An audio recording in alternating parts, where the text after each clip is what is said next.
back to the research. Then I found a dog that I wanted overseas in Romania, right? So I didn't go all the way to Romania. There's no way, right? Now I could have, but I didn't, right? So I had to do my research, find a reliable person, and then I had to put trust in this person from Romania that I purchased the dog from. My white dog, his name is Kane. Kane is the guy that's gone viral all over the internet. He's viral all on YouTube. He's gorgeous. He's like a Snow White XL American bully. He's I'm gonna show right one of these segments that I do. I'm gonna bring him just so that the people can see him. But you can see him on my YouTube page and my Instagram page. But Kane is my all-white male XL bully that I purchased from Romania.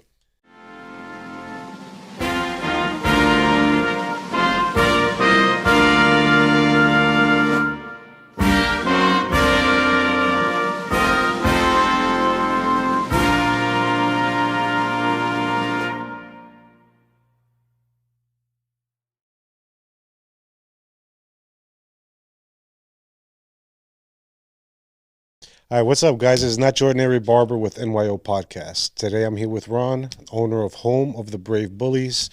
Ron, introduce yourself. Let them know where you're from originally, and let's get into start talking about Home of the Brave Bullies. My name is Ron. I'm the CEO of Home of the Brave Bullies. I'm originally from Brooklyn, New York, Bed-Stuy, do or die, right? I'm originally from Brooklyn, New York, but I currently reside out here in Pennsylvania, which is where I have my kennel at, Home of the Brave Bullies. So what brought you to PA in the first place? Wow, that's great. Great question. Wasn't expecting that. What brought me to PA was a motorcycle accident, right? Yeah. In 2006, I used to ride bikes back in the days. So in 2006, I had a motorcycle accident, right, where I was injured. And I was residing in Brooklyn in the Crown Heights section in the brownstone. And my brownstone was 3 stories. And the injuries that I sustained didn't allow me to go up and down those 3 stories. I had family members out here in Pennsylvania. They was like, hey, come out to Pennsylvania, right? There's houses out here. You don't have to climb up all of those stairs, and you could enjoy the fresh air or whatever, right? And recuperate. So that's what I did. I came out here in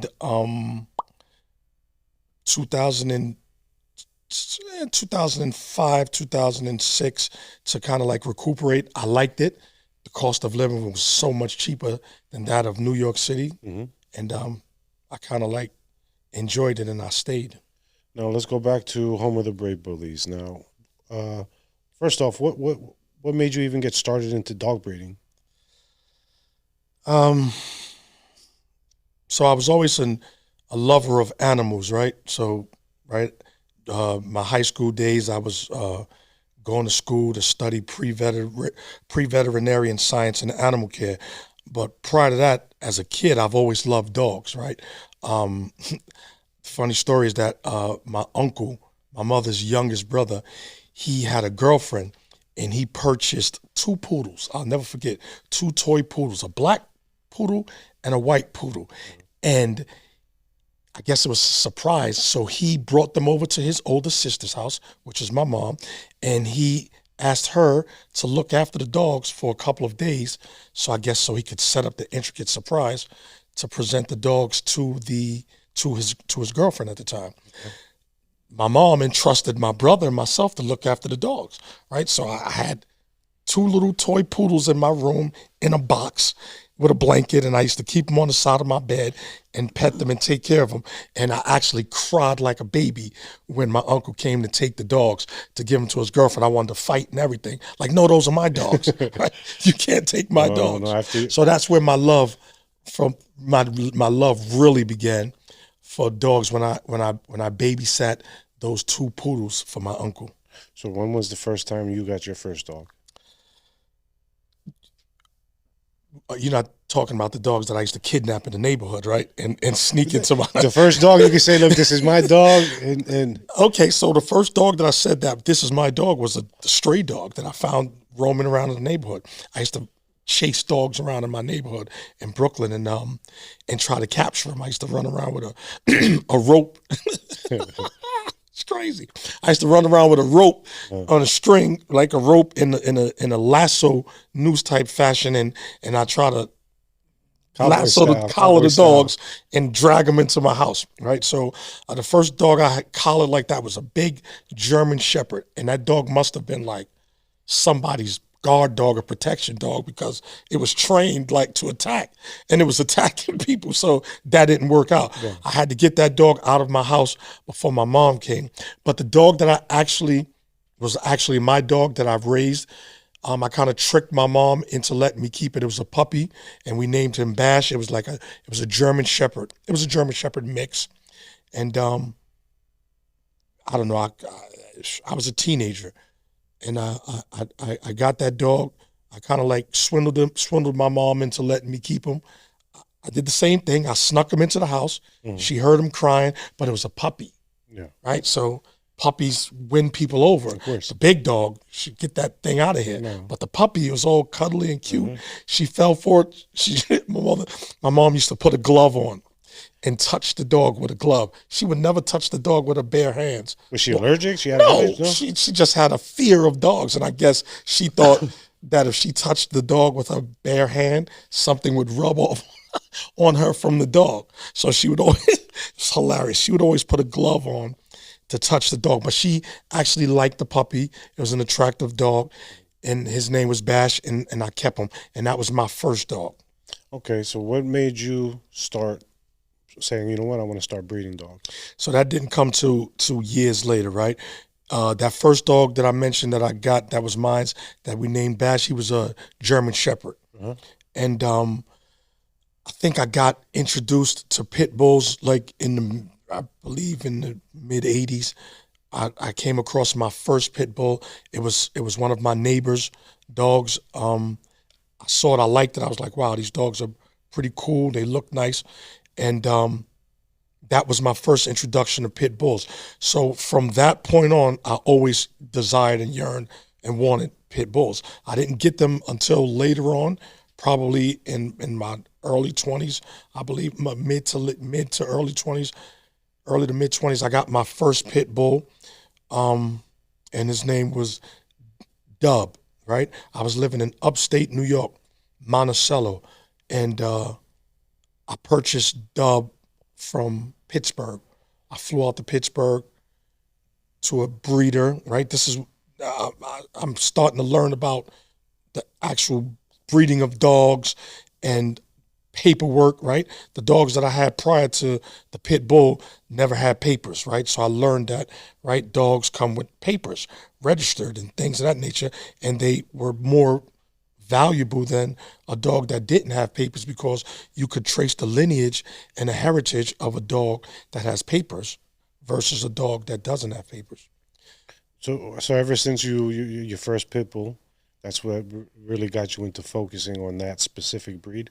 Yeah, because pit bulls for me were the end all of dogs because those dogs are loyal. Uh-huh. They're, forget about the bad rep they got, right, in terms of the aggression and attacking other dogs. It's all about how you raise your dog. If you raise your dog to be aggressive, then it's going to be aggressive. If you teach your dog to be a fighter and to attack things, then it's going to do that. Well, that was going to go into my next question because a lot of people see pit bulls and you know, because they've heard that certain people or people out there, they've used dogs to fight, right, and things like that. You know, they develop a fear for these dogs. You know, but you're basically saying it's all about how you raise the animal. That's correct. It's all about how you raise the animal. If you raise a dog to be a fighting and aggressive dog, then it's going to be that. But, I mean, by design, pit bulls were bred to hunt and be game dogs, right? A game dog is a dog that has a lot of drive, right? So they were bred specifically to hunt large game animals. So in order to do that, they had to have a strong drive and some ferociousness in them, right? In order to take on those big wild boars and all those other things that they used those pit bulls for hunting for. But you know how time goes. Some people have different forms of excitement, right? And to some people back then, excitement was watching dogs fight, right? Well, how do you feel about that when people, when you see things like that, when people use those animals for fighting and things? I think it's unfortunate because again, it's a living, breathing creature, right? And it wasn't designed to be fighting other animals for sport, right? For someone's pleasure. If it's designed for hunting purposes, then right, that's what you have to hunt to get food and things of that nature. But just for the sport, just to see who has the baddest dog and whose dog can survive in a death match, I don't think that's cool. So that's unfortunate that people did those things and the pit bulls were stigmatized and got that bad reputation because of poor owners, right? Owners that didn't know any better. So let's go back into, let's talk about the business of breeding, if you don't mind for a second here, right? Now, a lot of people don't realize how much money you have to invest yourself before you can actually start, breeding animals. Let's talk about, your first, I guess, I'm not sure if there's any licensing or your first like purebred, dog that you were like, okay, you know what? This is the dog I'm going to start breeding. Where did you get him from? How much did he cost? And how did you get started doing that? Great question. So I guess, right, for me, it started with basically an idea, right? You have an idea for a business venture because over time, dog breeding became a lucrative business to some extent. But back in the days when you started it, that wasn't something that was like something, a lot of people were doing back then. No, back in the days, we just had dogs for sport and for the look, right? The aesthetic look of it all. Pit bulls looked good, and right, you looked good running around the neighborhood with your dog, right? Yeah. It's cut up, it's in shape, it's gleaming, it's attractive, it's sexy. So back then, it was more for statements, fashion statements, a look or whatever, or just, people just enjoyed that particular breed of dog, right? I didn't have any knowledge of the business in terms of the breeding, right? Mm-hmm. I didn't even know that you could breed dogs for a business until I went and purchased my first pit bull in Ohio. So years in Pittsburgh. So years later, I said, wow, right? The game now is breeding dogs. So I can do that because I'm knowledgeable in dogs because I've been dealing with dogs since the tender age of like 5, 6, or 7. Mm-hmm. So, right, I can be successful in that. Let me give it a try. So the idea started to formulate in my head where I thought that, hey, I want to take my love of something and turn it into a business, right? Because that's like the best job to have, right? A job where you love doing it. Yeah. Whatever it is that's your job. So it's not even like a job anymore. So that's what it was for me. And from having the experience of having the dog, I knew what I wanted, right? I knew the type of dog that I wanted, and I knew the caliber of dog that I wanted. I just had to do the research on bloodlines, right? I wasn't familiar with the pedigrees of the dogs and the bloodlines. So I did my research and things of that nature, and I found a dog that I felt would be suitable for what I wanted to do moving forward with my program, right? Okay. With my dog program. But before I even got the dog, I had to come up with the name. And I came up with the name Home of the Brave Bullies, right? It was originally Home of the Brave, right? Because I originally had pit bulls. But when I transitioned from pit bulls to bullies, I kept playing with the name. But the Home of the Brave always stayed because pit bulls, American bullies, those are brave dogs, right? Yeah, of course. Pit bulls are known for their bravery and their courage. So that was like a no-brainer for me, Home of the Brave. And it was just a play on, like just the love of where I was from and the breed and the characteristic of the dog being brave, right? So Home of the Brave Bullies was born in my mind. So I said, okay, now I have the name, right? Let me do the paperwork with regards to register, because it's a business. Yeah, of course. So you have to go the business route to get your name registered and licensed and all of that stuff. It's because it's an LLC, right? So I started Home of the Brave Bullies LLC, and once I took care of the legality portions of it, now it's time to find a dog. I knew what I wanted, but I didn't know the exact dog. But I knew once I saw it, I can say, okay, that's it. So what do you look for in a dog when you say, you know what, I want to purchase an animal for breeding? What's I guess what specifically do you look for in an animal? First, visually, I look for size and structure, right? With the pit bulls and the bully breeds, right? The head is tantamount to like the start of a good dog, right? So I look for a nice sized block shaped head, broad shoulders, right? Lean but still muscular, right? I wanted a muscular dog. So originally I had standards, right? Standard size. A standard is like an average sized dog, but I kind of wanted to go a little bit bigger, right? Because the bullies came bigger than pit bulls. Yes. Pit bulls generally get up to like 60 pounds max weight, where bullies can go up to like 120, 130, 140. I knew I wanted something bigger than 60 pounds, but not 130 pounds. Not 130 pounds. I want my dog to be bigger and bulkier, taller, but I still want it to be athletic. I still wanted to maintain the athleticism and the drive of a pit bull. I still wanted to be able to do what a pit bull can do for the most part, right? Now talk about the different types of bullies. Because I know there's like, I've seen where they're small, like you're saying, and I've seen some that are huge, man, that are like you said, 130 pounds, that are like horses. Right, so the bigger ones are referred to as the XLs. Okay. So they have XLs, they have standards, they have pocket size, and then they have the minis, right? The little, I mean, people do a lot of things when they, these dogs were bred to be these different sizes. And I don't know who came up with the idea and the thought, but that's where we are now, where you have those different sizes of dogs. And my preference is standard to XLs, right? That's what I breed. I breed standard to XLs. My females, for the most part, are standards, and my males are XLs. Now, when someone wants to purchase a puppy from you, right?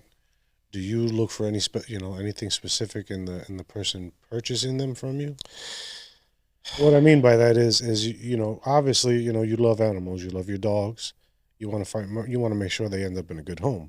So what do you do any like prerequisites, like you do a background check? How does all that work? Right. So the question that I would to answer that is like, you as a breeder, you do the best that you can to place your dogs in the best home possible. You want them to have the best loving home possible. But you can only vet but so much. So the vetting for me is continuous conversations with the potential buyer to get a gauge and a feel of how they are, how this person is, and what their intentions are with the dog, right? You don't want a person to have nefarious intentions for your dog, right? You don't want them fighting your dogs or doing illegal things with your dogs. You want your dogs to go into caring, loving homes because they're like an extended version of your family.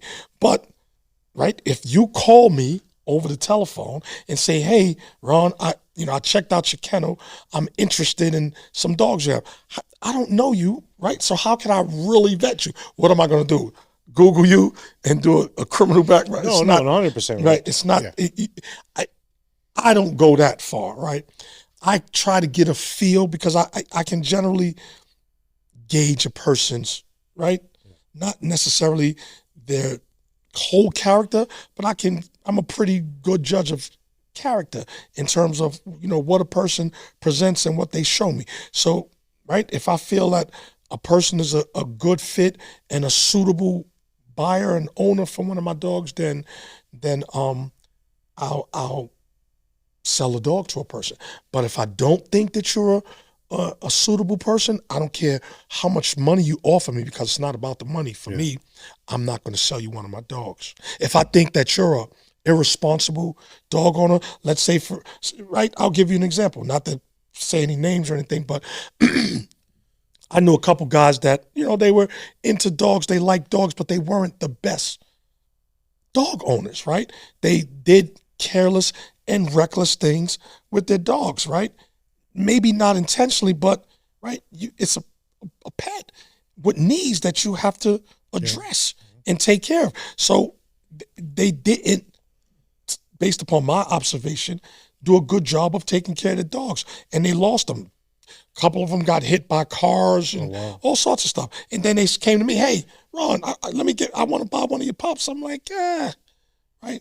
I don't like to string people along, but I'm like, I don't think that you would be those particular people, I don't think would be a good fit for my dogs, right? Because to me, you're not really ready, per se, to be a responsible dog owner. So I'm not going to sell you a dog. Now, how much are they, what's a going price for, I guess, for one of the dogs? Right? So the prices vary. The prices vary based upon color, right? Some color, size, right? So now the trend, right, are these Merle dogs, right? The Merle dogs are the Merle Bullies are the dogs that have the spots, right? So you'll see a dog with like a kaleidoscope of different colors on it, right? Okay. Spots and stuff like that. Those dogs are referred to as Merles.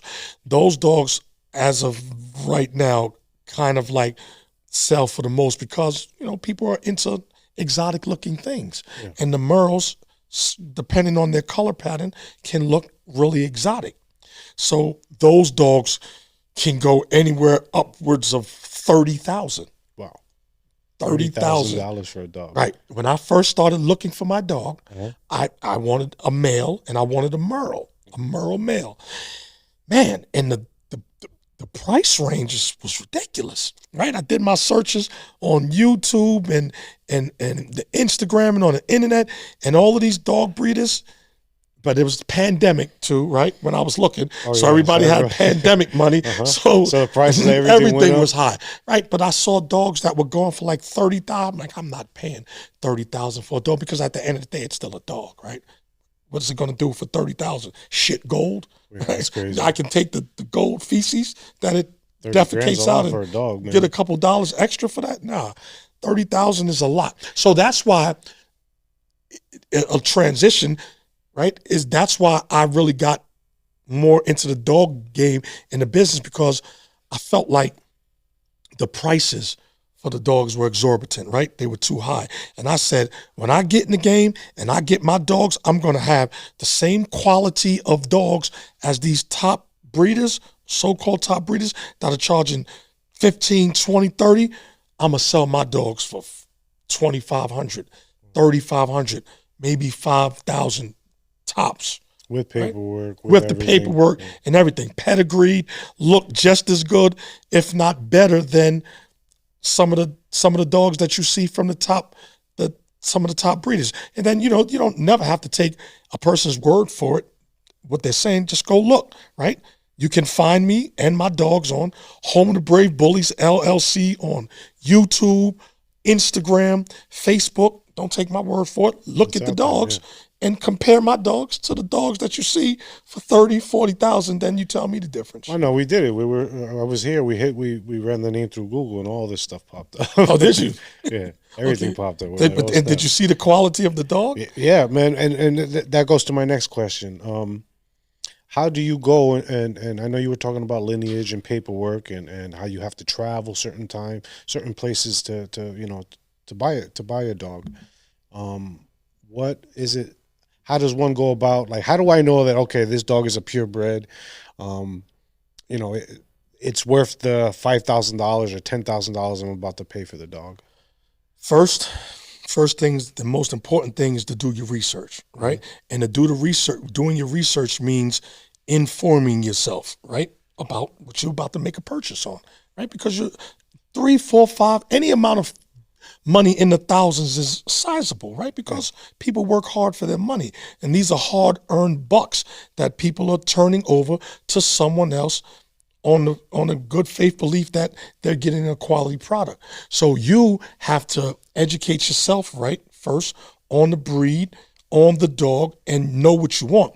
Then once you know what you want and you're somewhat knowledgeable about the dog, then you start researching breeders, right? And then when you research breeders and you find breeders, the first thing you want to make sure is that the breeder is legit, because there are a lot of scammers out here that are running around taking pictures of other people's dogs and presenting it as if it's their dog and swindling people out of their hard-earned money, right? You send people money and you wait for a dog, right?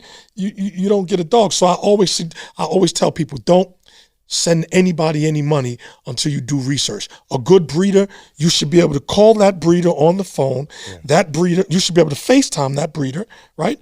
That breeder should be able to show you all of the dogs, right? If you go on the internet and do a dog search and you say, let's say you have Joe Blow Kennels, right? And Joe Blow Kennels, the name Joe Blow with a telephone number, contact Joe Blow for the dogs at Joe Blow Kennels. You call Joe Blow should be able to show you every dog that you saw on the internet, right? And he should be able to FaceTime you, show you the dog on FaceTime, and identify himself as Joe Blow, right? I'm Joe Blow. I'm the owner of Joe Blow Kennels. These are my dogs. These are the dogs that I have advertised on the internet, right? And these are the dogs that I have for sale. You can purchase them. That's how you safeguard yourself from getting taken advantage of or taken for a ride by crooked. I mean, aside from reviews and things like that, that's probably, you're probably 100% right, man. Because I remember a long time ago searching for a dog, and it was just something like that, you know, like fake pictures. Oh, send me this, and we'll send you a picture. We'll send it. You know, I'm like, no, what the heck is going on? Right. So technology is so advanced nowadays where you don't have to just rely on a phone call and somebody's word. Show me the dog, right? So like, okay, transition. I got my first male dog, the Merle dog that I was looking for from Tennessee, Huron, Tennessee, right? A dog breeder, a dog kennel out of Huron, Tennessee, which is like about 18, 19 miles from state of Pennsylvania. So I drove each way. So I drove 19 miles to the kennel because, right, if you want X amount of dollars for a dog, then I'm coming to see the dog. Yeah. You're not shipping me anything. You might ship me a cat in a hat, right?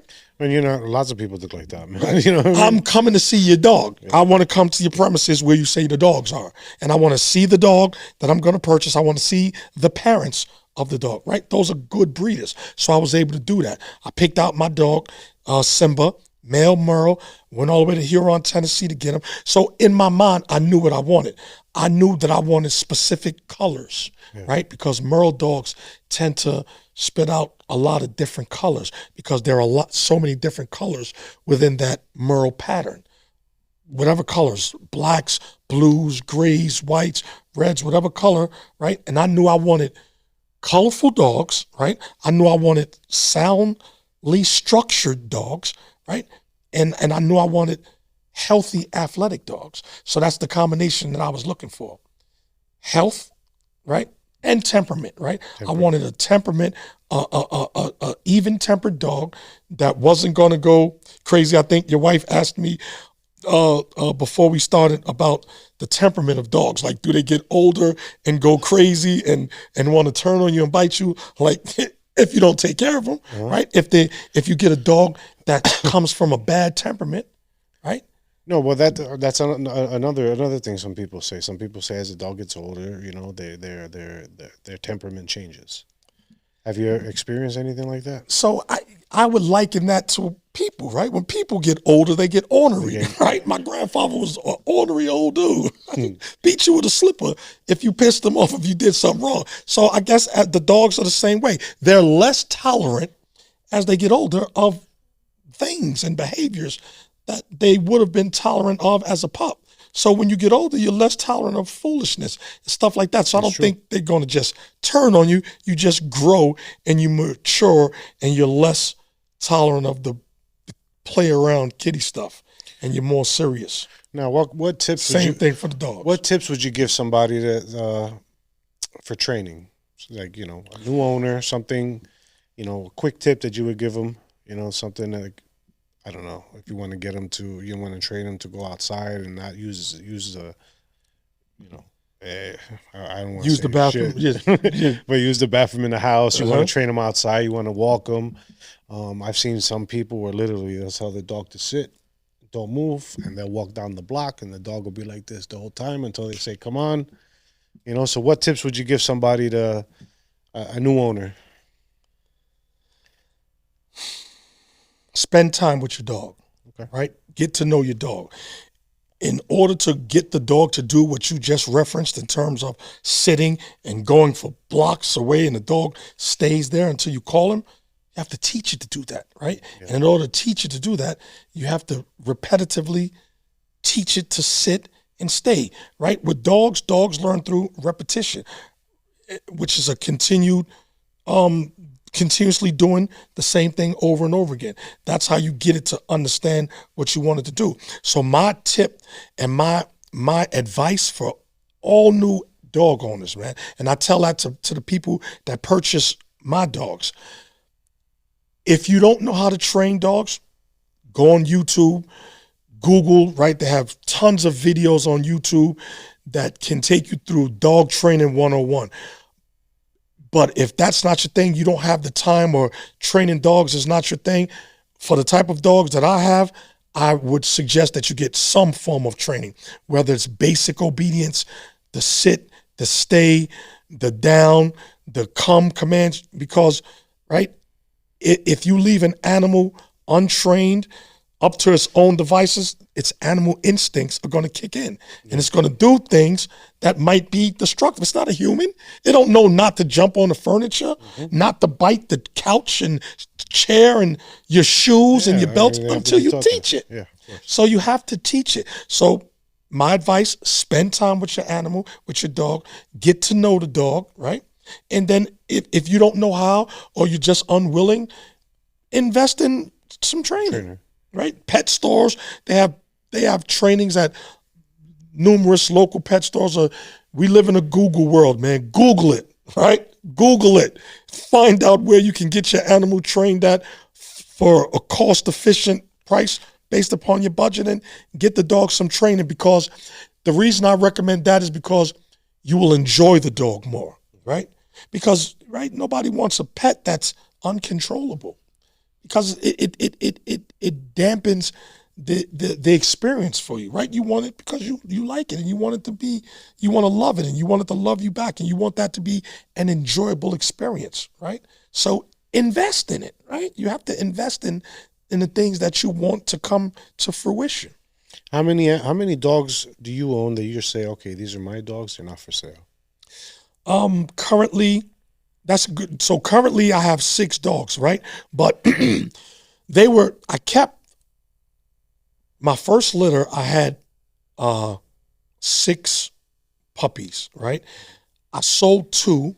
I sold a male and a female, and I kept 4 of the females, right? Because the dog programs are generally, based upon my research, are based upon your female, right? Your female makes the litter, right? For the most part, the male just adds accents or whatever it adds, but you got to have a good female dog, a good female foundation. So then it was my first litter. I loved them all. I didn't want to sell none of them, to be honest, right? But I'm like, hey, that's counterproductive to business, right? If you're in the business of, or you want to be in the business of selling dogs, then you have to do what? You got to sell some damn dogs, bro. Yeah. You can't get attached to the dogs where you want to keep them all, right? Because that's what I wanted to do. I loved them all. They were all fire to me. I wanted to keep them all. But, the business side of me kicked in, and I decided to keep 4 of the females to further my breeding program, right? Because I breeded my male, right, which was Simba, the Merle, to a tri-female that I also purchased from the dog kennel out in Huron, Tennessee, and I breeded them two together, right? So when you breed a Merle dog with any other dog that's not a Merle, the probabilities are that you're going to get some Merles out of that breeding, right? Yeah. Now, when you go back to rebreed, right, this is called line breeding, where you take one of the pups, like let's say you take a female puppy, when it grows up, you breed it back to the dad, right? Okay. You can do, so you can breed father, daughter, mother, son. Gotcha. No brother, sister. No. No brother, sister, right? But father, daughter, mother, son. That's how you line breed, and that's how you establish your particular bloodline. I had, the dogs that I kept were two Merle females, and I named all my dogs because I'm from Brooklyn. I named all of my dogs after Brooklyn streets, right? Okay. I have Park Avenue, Myrtle Avenue, Sumner Avenue, Tompkins Avenue, Brownsville, right? Of the streets in Brooklyn or neighborhoods in Brooklyn. And Brownsville and Marcy, right? Named after Marcy Projects. Brownsville and Marcy are tries, right? Meaning they're not Merles, they're tries. A try is a dog that has like 3 different colors in its face, right? And it's a multitude of colors, predominantly 3 that stand out. So the tries I have are Marcy and Brownsville, and then I'd have 2 Merles that are Blue and Myrtle Avenue.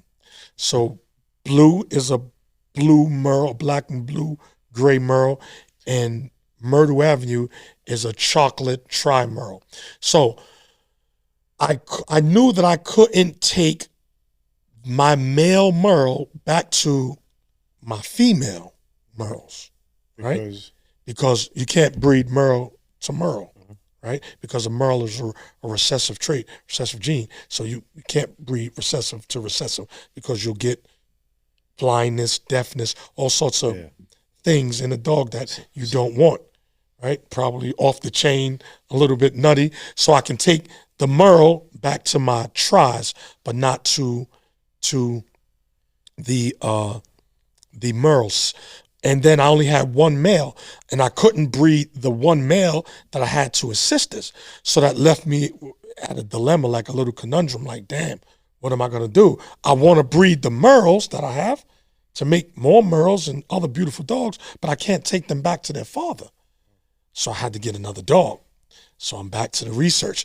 Then I found a dog that I wanted overseas in Romania, right? So I didn't go all the way to Romania. There's no way, right? Now, I could have, but I didn't, right? So I had to do my research, find a reliable person, and then I had to put trust in this person from Romania that I purchased the dog from. My white dog, his name is Kane. Kane is the guy that's gone viral all over the internet. He's viral all on YouTube.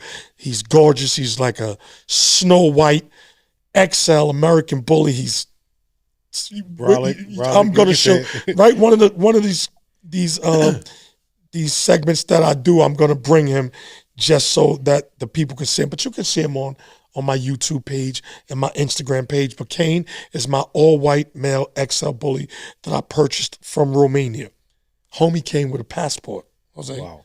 Right? When they shipped him from Romania, I had to pay all sorts of importing fees through customs, had to pay all these custom fees on top of the actual fee that I had to pay for the dog, flights, $2,000 flights and all that crap to get him, but he came with a passport, right? I'm like, yo, the dog got a passport. He lit, right? So I got him to breed with my Merles.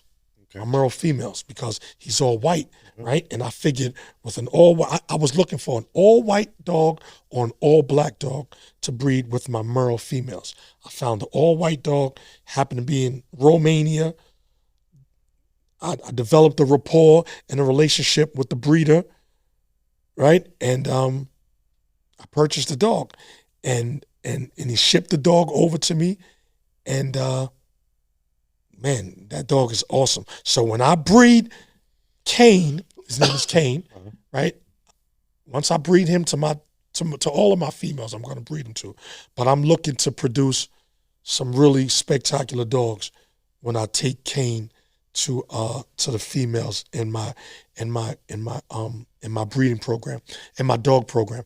But so here's the kicker. You asked me how many dogs I had. I had 6. I had 7. I had 8. But what I started doing was, How many dogs are yours that you keep and you're like, you know what? they all mines.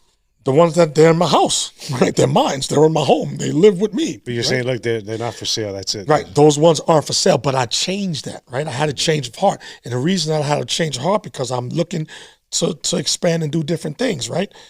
I'm going to, go into the podcasting business, the podcasting game, and the dog breeding business takes a lot of time. And caring for that many dogs takes a lot of time. So what I wanted to do was expand my kennel and expand my program, Home of the Brave Bullies. And I was looking for individuals that were looking to get into the dog game, right? What I'm doing is I'm offering 2 of my females, right? I have 2 females available that are a year and like about 15, 16 months of age that are going to be great foundation females because they came from my male and my female from Huron, Tennessee. So they have great pedigree, championship bloodline, and I'm offering those dogs at a discounted price to good homes, right? Yeah. And people that want to be involved in the dog business. But the catch is, right, in order to get the dog from me at the discounted price, when you breed the dog, the first breeding has to be done back with my dog, right? So if let's say you want to say, hey, Ron, I want to get in the dog business and I want one of your females and I want to start my own program. I'm like, okay, Jose, I'll sell you this dog at this discounted price. But here's the catch. Before I can give you the papers on this dog, you have to bring the dog back to mate with my dog, right? I get 1 puppy of my choice, male or female, right? I get a pick of the litter, male or female. The rest of the dogs are yours. Let's say you have 8, 9, 6, 7, whatever. I get 1 dog, you get the rest.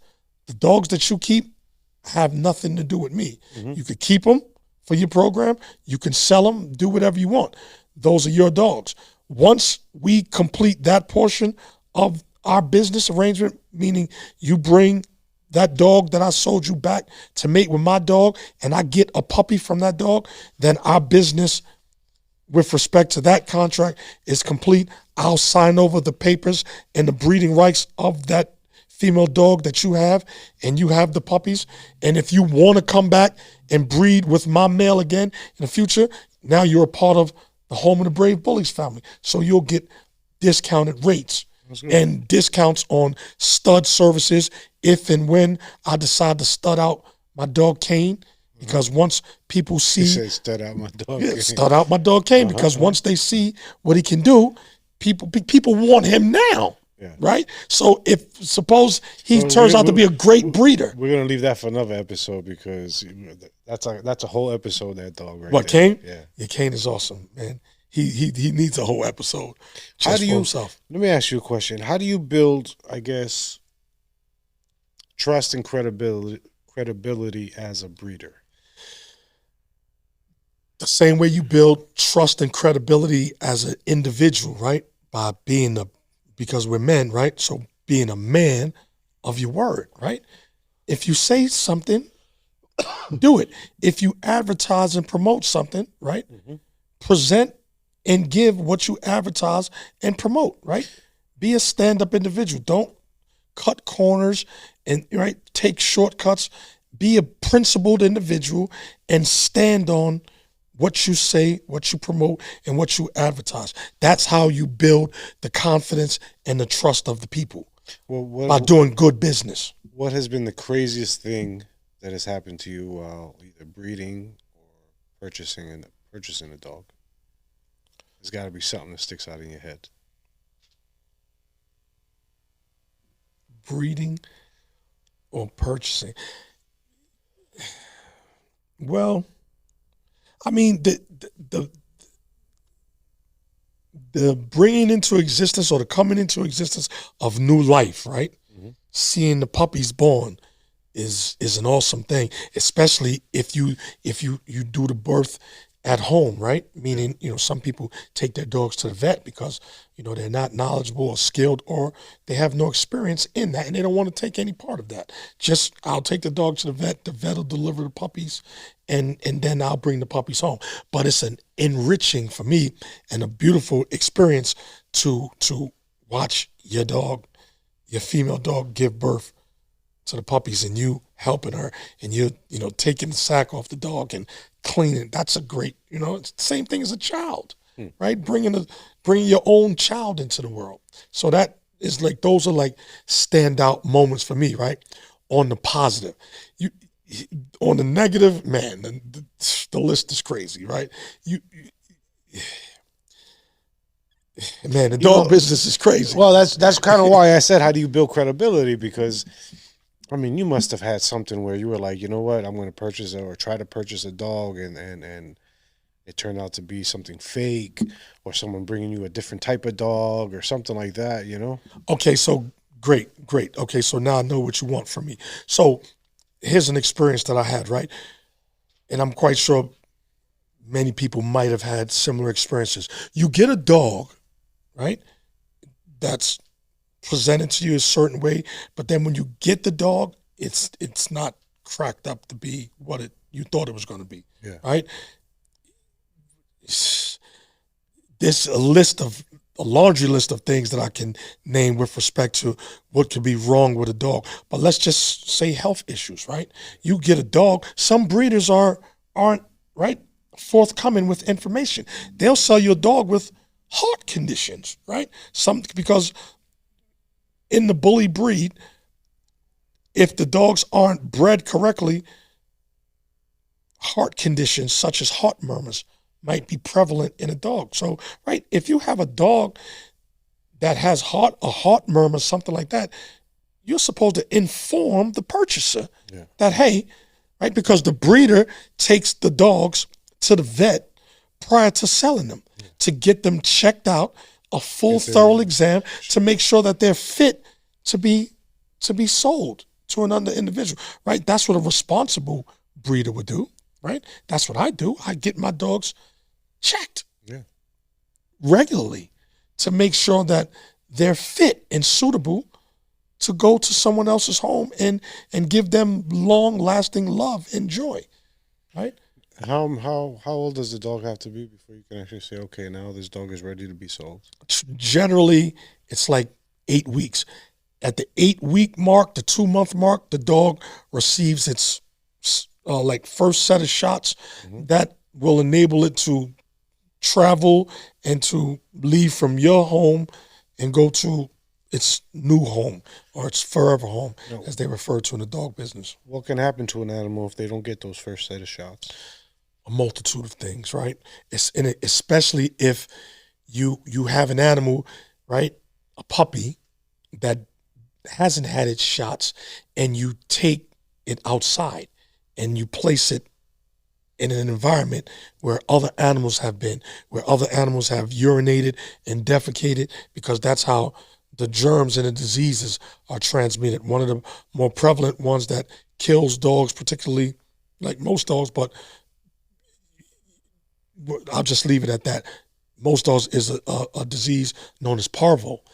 And parvo comes from like the feces or whatever of, I don't know if it comes from that, but it's in the feces of the sick, infected animal. So let's say a dog with parvo defecates outside, and you take your unvaccinated dog outside, and it runs around sniffing like dogs do, and it sniffs the feces of the dog that had the parvo, and it contracts the parvo. It especially if it hasn't had shots to build up antibodies for those type of diseases, then it generally doesn't make it. So what's next for you, man? Man, to continue growing my dog business, I'm going to breed them, right? I'm going to start breeding my males. Generally, I like to breed at the 2 year mark, right? So my dogs aren't 2 years old yet. My puppies, right? They are June, July, August, September, October, November. They're like about 17 months now. So I generally like to breed at the 2 year mark, because the 2 year mark kind of like marks the beginning of adulthood for a dog, where their characteristics and their traits and, everything about them starts to stand out, right? And they're more developed in terms of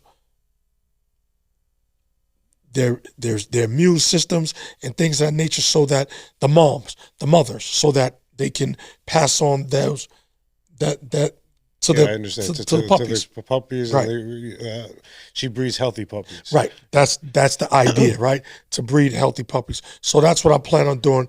So in 2025, look for Home of the Brave Bullies to start breeding my dogs. My females are all going to be bred to my male dog Kane, right? I don't know who's first, right? I guess it would be dictated by who goes into heat first, right? So whoever goes into heat first, that's who Kane is going to be sticking with first, right? They're all sisters, so generally they kind of tend to go into heat at the same time. I'm definitely not going to do more than maybe two. Two will be the most that I do at one time, because let's say one dog has 8 puppies and the next dog has 10 puppies. That's 18 puppies. Wow. That you have to be taken care of. So no. Maybe right now that I'm thinking about it, maybe I'll do one at a time. Right? What was the biggest litter you ever had? The biggest litter I ever had was 6, right? But I've known people that had 12 and 14. Wow. Yeah. Wow. Yeah, so right, when I go to my vets, yeah, I've seen dogs, I've seen breeders coming in there with little wagons full of puppies. 8, 10, 12, 14. I'm like, damn, one dog had all of those puppies? Like, yeah, I haven't been blessed or cursed, right? I won't know until I have them to have that many dogs. So aside from the time, the money you spent on the dogs to start breeding, right? Talk about real quick how much money not only money, but I guess time as well, because you got shots, food, and all these things that you have to invest and put back into these animals as well. So talk about that real quick, about how expensive does that get? Depends on how many dogs you have, right? Well, let's say it's just one. So, I mean, one dog, that can still be pretty expensive because, right? Vets are like doctors, bro. Yes. You go to the doctor, you get that bill, you be like, yeah, what the fuck, right? I didn't go to the moon, right? Why is this bill so high, right? So with the shots, with the regular shots, the regular checkup, the vet examinations, and the feeding, the cost of the dog. Some people feed raw. I do a combination of mixing raw with kibble. I originally did all raw, but some bullies tend to have allergic reactions to some particular foods or specific foods. So it's right. It's a fine line of figuring it all out, right? And that is the portion of what you referenced is the time, right? It takes time, research, right? Money, time, more money, more time, right? So it's a full-time job actually, right? Which is why I use breeding as my full-time occupation, because that's a full-time job, especially when you have multiple dogs. Now, what's the lifespan of a bully? Anywhere from 10, 12, 15 years. I've known some dogs that have lived as long as 18 years, 19, 20. But that's generally the lifespan, between 10 to 15 years. Okay. Now, you know how some breeds of dogs have, I want to say like the American bullies, they have problems breathing, you know, after a while. Yeah, like the short snout, you know, they're breathing, they're snoring. You said they're snoring? No, they snore. They do. My dogs snore, some of them. Right, like, so what are the things that bullies have? With respect to? As far, I'm not going to say medical-wise, but I want to say, like I said, like an American bulldog will have like the snorting, the snoring. So you don't necessarily get that too much in the bully because the American bully is a combination of the bulldog and some bulldogs and other dogs and the pit bull. Mm-hmm. So the pit bull generally didn't have all of those Correct. hang-ups and medical conditions, right? But when you start crossing them, then you start coming. Some do, some don't. You're coming across those type of conditions that you described. For the most part, they can do snore, they can do all that as long as they're healthy, right? Healthy meaning they have a good ticker, right? They have a good heart. They have a good structure, good bone structure. They don't have any hip displacements or any joint problems, right? That's what you want. That's what you want to check for to make sure that the dog, right, is going to be a healthy and fit dog, because you want, if you spending 4, 5, 6, 7,000, you want your 15 years, right? Yeah. I want 15 years out this damn dog if I spent that much on them. And then the continued cost of medical bills and feeding and stuff like that. Nah, dude, I need my 15 years. I need my 12, 13, 14, 15, 18, whatever. I need the full life expectancy and the lifespan of the dog, right? But you have to do your part too. Yeah. To get it to live that long, right? You have to keep it healthy, right? Feed it right, exercise it. So when are you bringing Kane on the show? We'll have to figure that out, right? Because I have to bring him on a test run, bring him around, right, to see how he acclimates himself to the area. Let him check. I don't want him to tear your studio up and go. He's not that type of guy. But I don't want him he's rambunctious. He's a puppy still. Mm-hmm. You know, he's young. He's extremely strong. Hyper. He doesn't know his own strength. He's still hyper. Right? He's still hyper, but no, he's strong. I don't know what they doing in Romania, but whatever y'all doing in Romania, keep doing it, because that's a hell of a dog. That's one of, I've had tons of dogs, Jose, in my life, right? I've dealt with a lot of dogs, a lot of pit bulls, right? And Kane, structurally, physique-wise, temperament-wise, intelligent-wise, he's one of the best dogs that I've ever had. He's up in the top 2, not even the top 3. He's up in the top 2, right? As one of the best dogs that I've ever had in my life, bro. And that's a huge statement for me to make, because I've had a lot of dogs. But I'm Kane, looking forward to meeting him. I think that's going to be dope. Kane is the man, right? Kane is definitely the man. All right, guys, we're going to cut it short. Stay tuned. We got a lot more coming, man. Anything you want to let the audience know? Yes, man. Just stay tuned at Home of the Brave Bullies on Facebook, on YouTube, on Instagram, to keep yourself abreast of my breeding program, what I have going on. If you're interested in a dog, you want to purchase a dog, you can email me, right? I can be reached at Home of the Brave Bullies 7. That's the number 7. So it's home, HOME, of OFTHE, the Brave, BRAVE, Bullies, BULLIES, followed by the number 7 at gmail.com, right? If you're interested in purchasing one of my females to mate back with my male Kane to start your own program, send me an email, Home of the Brave Bullies 7 at gmail.com, and we can discuss it. In addition to the breeding program getting enhanced, I'm also about to start my own podcast, right? So, we discussed that. So I'm about to start my podcast. The podcast is going to be, the title is still up in the air, but that's coming really soon. We're working on that. I'm tentatively going to title it The Sum of Knowledge, right? And it's going to be an informative podcast. And I'll be talking about my dogs and just life stuff, right? You know, everybody's doing podcasts and talking about life stuff. So I know some life stuff, right, Jose? Let me talk my stuff, right? Right? So that's about it for the most part, right? Be on the lookout for Home of the Brave Bullies puppies coming soon. Be on the lookout for the Sum of Knowledge podcast coming soon. And also be on the lookout for my book, which is also entitled The Sum of Knowledge, right? So there you have it. Those are the things that I have upcoming. All right, so you know where to follow them. Hit the button down below to follow. Y'all be safe. Peace. Peace.